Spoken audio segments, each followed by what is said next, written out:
Now, I like Sword and Shield as much as the next guy, but there's some really dumb stuff in this game. Let's break it down. Butterfree, go!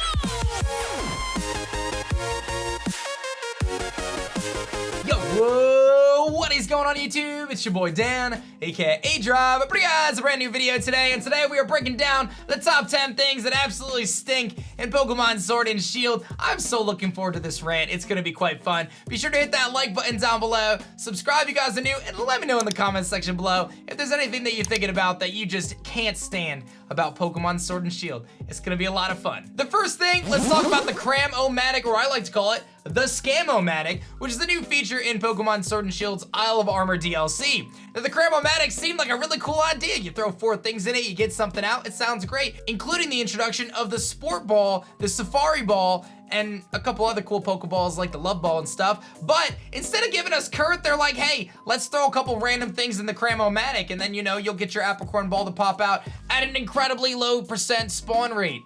Man, I think that's so dumb, dude. Why is it so rare to get a Pokeball? I'm not gonna go around the Isle of Armor shaking a bunch of Apricorn trees for hours and hours on end for a less than a 1% chance to get a rare Pokeball. That just seems dumb to me. Now, I will admit some of the other options in the CRAMOMatic aren't half bad. You can get some bottle caps, ability capsules, some flame orbs, things like that. Not too shabby. Well, why couldn't they have just plopped Kurt or his granddaughter on the island so the Apricorn Balls were actually useful instead of having to get this super random RNG chance at getting this rare Pokeball that no one actually wants to grind for? It's not worth my time. Like I said, simple fix, but no, they made it RNG based, and unfortunately, it's just really a big letdown. They did a lot of quality of life updates in the Isle of Armor, and I was pretty happy about that. But one thing they did not do is we still don't have a hidden ability capsule or a broken bottle cap. I'd really like to have both of those. A broken bottle cap would be an item that would allow you to floor your Pokemon's IV stat, much like a bottle cap makes it go up to 31. Being able to have it broken and go down to 0 would actually be really good for competitive. They continue to add more and more things in the game to make competitive more accessible, but trickier Pokemon or zero speed Pokemon or even zero attack Pokemon,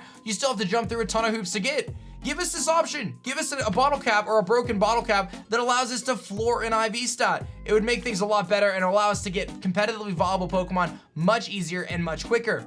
I also mentioned the hidden ability capsule, another item that seemingly would make things so much easier for those trying to get competitive bred Pokemon, but alas, there's no way to do it, so we're stuck with our raid dens, which I'm gonna get to later in this video, and we're also stuck with simply breeding at a 60% clip for most hidden abilities to happen in the first place. Y'all know me as a shiny hunter. I've got 900 shinies in Pokemon Sword and Shield and the other games combined, and I've done a lot of shiny hunting in my day, and I gotta tell you, Pokemon Sword and Shield is the absolute worst when it comes to shiny hunting. There are only 2 methods that are worthwhile. One, Masuda method. Hatch eggs, use Pokemon from different regions. You have a 1 in 512 chance to get a shiny. The other method, the battle method, where you knock out 500 of the same species of Pokemon, which gives you a higher chance to get a shiny. But those who don't know, it's broken. It only works at a 3% clip, so 3% of the time you have that boosted odds, and the rest of the time you have a 1 in 1365 shiny charm odds. Absolutely the worst shiny hunting method known to Pokemon fans. What happened to the Dex Nav? What happened to the Poke Radar? What happened to horde hunting? So many awesome mechanics that have been in past games, including chain fishing, which is in Sword and Shield. You can actually chain fish and have a chain that builds up your chance for a Brilliant Aura Pokemon, but it doesn't increase shiny chance. Why do they have this chain fishing mechanic if you don't even get a higher chance of a shiny? Dumb. And let's talk about Brilliant Auras for the next one. Brilliant Auras are a mechanic in Pokemon Sword and Shield that have this yellow aura that spawns around the Pokemon, indicating that it's rarer. Well, those Brilliant Aura Pokemon have 2 or 3 perfect IVs, and they might even have egg moves, which is super duper cool. You can even chain up Pokemon to get higher spawns of Brilliant Aura, but guess what? There's no increased shiny chance. How dumb is that? Why do you have this whole mechanic where you get these Brilliant Aura Pokemon if you can't get a higher shiny chance? It just seems so stupid to me that they would even bother going through this whole process to make these Brilliant Aura Pokemon in the first place and not make them shiny, or at least have a boosted rate. So dumb. And then, to top it all off, you can't get hidden abilities through the Brilliant Aura.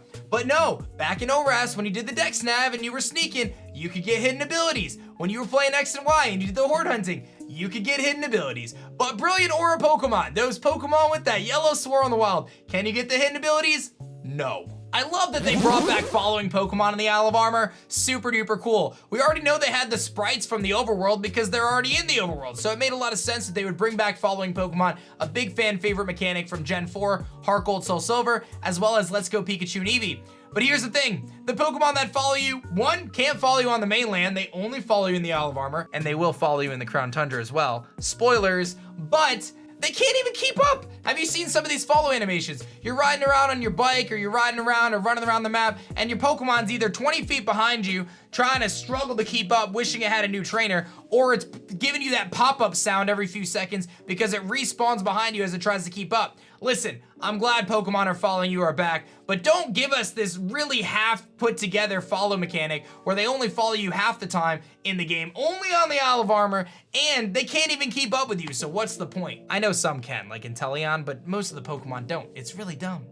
Everybody's favorite feature, the Comm, an incredibly useful tool that allows you to connect to other trainers on the internet and join max raid battles.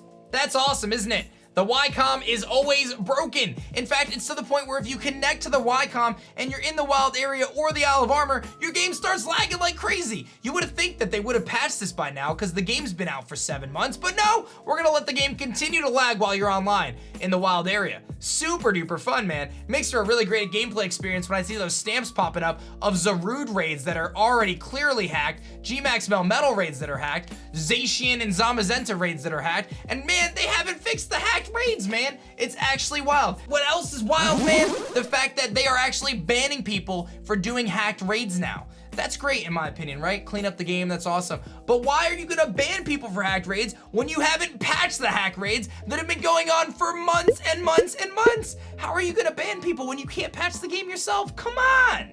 And don't even get me started about the 8-digit link codes. We had 4-digit link codes before the Isle of Armor comes out, and what do? Hey guys, we're gonna give you Pokemon following you. We're gonna give you this awesome, robust wild area, and we're gonna double the amount of link codes you have. 8 digits, because 4 wasn't enough. We had to make it 8 to make it incredibly annoying for everyone who types in their link codes every single time.